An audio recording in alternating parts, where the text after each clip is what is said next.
Pour nous rejoindre en studio. Studio à commercial cube.radio. Appelez ou textez. 187 Cube Radio. 1877-827-2346. Le neurocinéma. Avez-vous déjà entendu ce mot-là dans votre vie? Ben, moi, non, jusqu'à ce matin, mais je vous avoue que ça sonne tellement science-fiction que j'ai haussé les sourcils, hein? Mais pourtant, c'est quelque chose qui existe, puis qui existe ici, au Québec. Ouais, des efforts de faire du cinéma qui est interactif, puis qui réagit à vos ondes cérébrales. Mais parlons avec le savant fou, le génie derrière ce genre d'initiative-là, Charles-Stéphane Roy, qui est le réalisateur du film VFC. Bonjour, M. Roy. Bonjour, merci de l'invitation. Ben, ça fait plaisir. Je vous avoue que là, moi, quand je lis des mots que j'ai jamais lus de ma vie dans un article de journal, ça me donne le goût de faire une entrevue là-dessus. Là. Je dis tout de suite, du neurocinéma. Qu'est-ce que vous proposez? C'est quoi le projet du film VFC? VFC, il a fallu définir un peu c'était quoi. On utilise des technologies qui sont disponibles pour le grand public, mais qui vont servir à la méditation, qui vont servir à courir dehors, à entendre des sons simultanés avec autre chose autour de nous.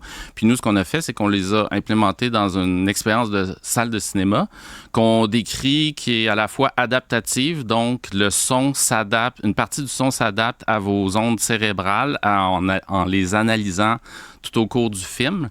Et on l'appelle aussi augmenté parce que il y a du son dans la salle comme un film normal, mais le son qui est propre à vous est diffusé dans des casques ouverts. Donc, il y a deux sources de son en même temps. Des fois, c'est pour un peu augmenter ce qui est déjà à l'écran. D'autres fois, c'est pour être complémentaire. Puis d'autres fois, c'est en opposition. Donc, il y a plein de jeux auditifs qui sont un peu nouveaux pour une salle de cinéma.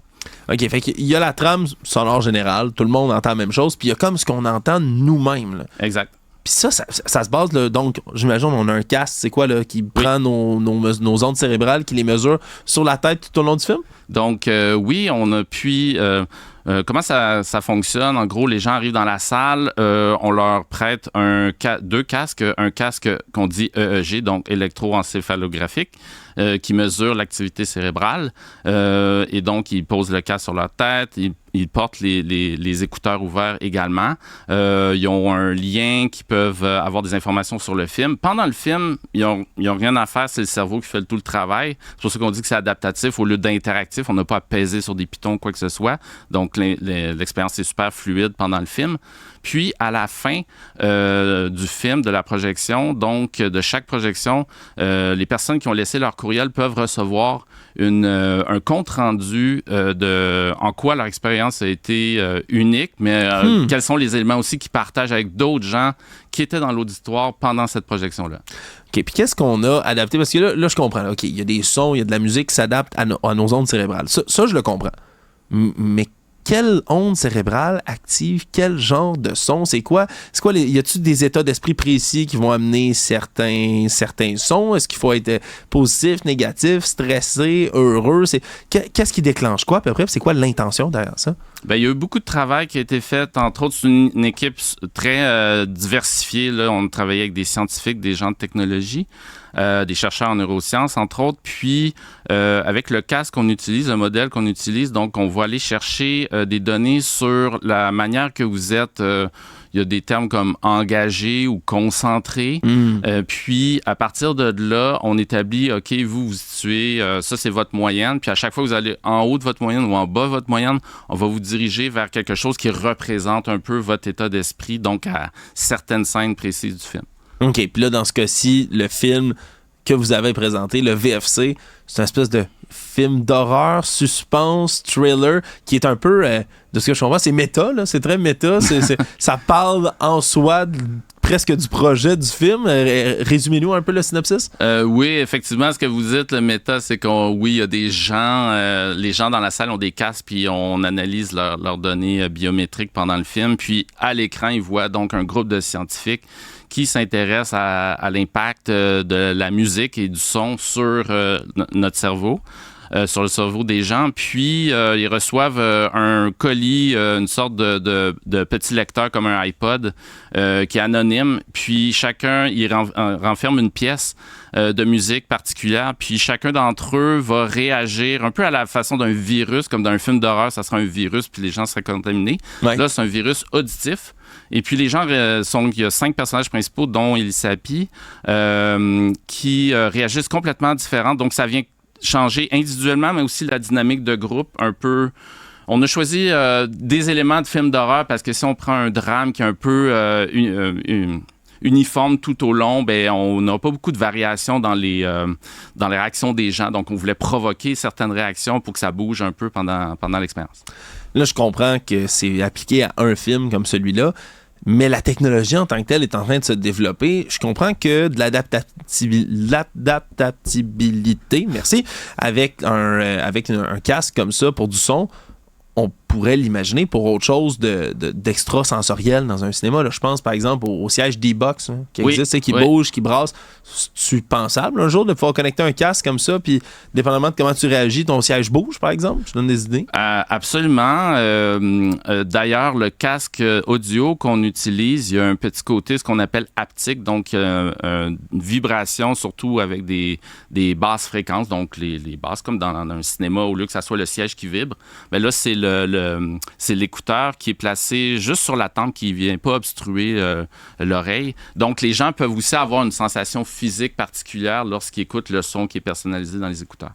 Est-ce que c'est pour vous le futur éventuel du cinéma? Est-ce que vous pensez que parce qu'on dit souvent, vous savez, les salles de cinéma, ça dépérit, ça meurt, il y a de moins en moins de gens qui vont les voir. Oui et non, là, les box-office dépendent, mais est-ce que ça pourrait être ça, le renouveau pour vous du cinéma, le cinéma augmenté, le cinéma du futur?